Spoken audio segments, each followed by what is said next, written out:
you actually interviewed 5 American presidents?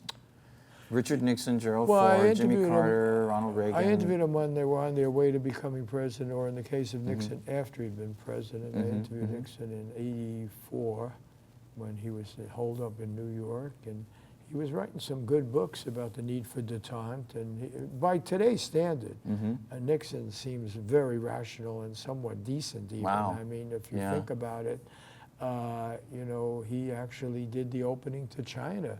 We're in the business of demonizing people, whether it's a Democrat or Republican running this nation now. We demonize everyone around the world. But Vladimir Putin, we now describe him like he's another Hitler. You know, you know, the government of Syria. Wow, we've got to overthrow them.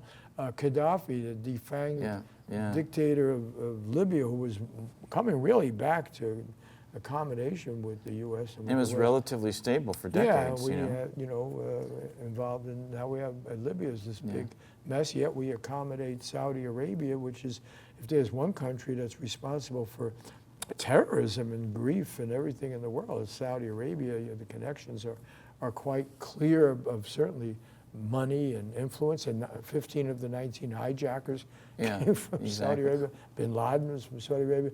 And yet we managed to pick a fight with everybody else in the world and still coddle Saudi Arabia. So you don't have adults watching the store. That's something I learned as a very young person. And so in terms of interviewing these presidents, I wrote a book called Playing President, the Konchik books, if anybody wants to look at it. I interviewed, well, Nixon after he was in, but I interviewed Ronald Reagan.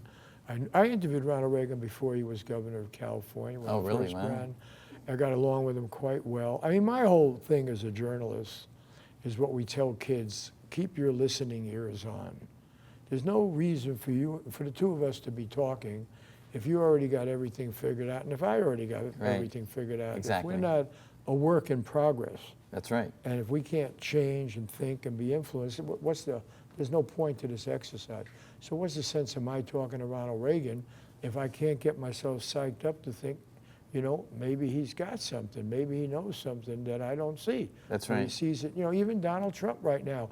Okay, why do we have to understand? You got to understand Donald Trump, because otherwise you're not going to understand why almost half of the American people are thinking about voting for him. That's right. You know, then if you don't understand their anger, their frustration, and if you dismiss them the way Hillary Clinton did, you know, then you're not getting the real tragedy in this country. Those people feel abandoned.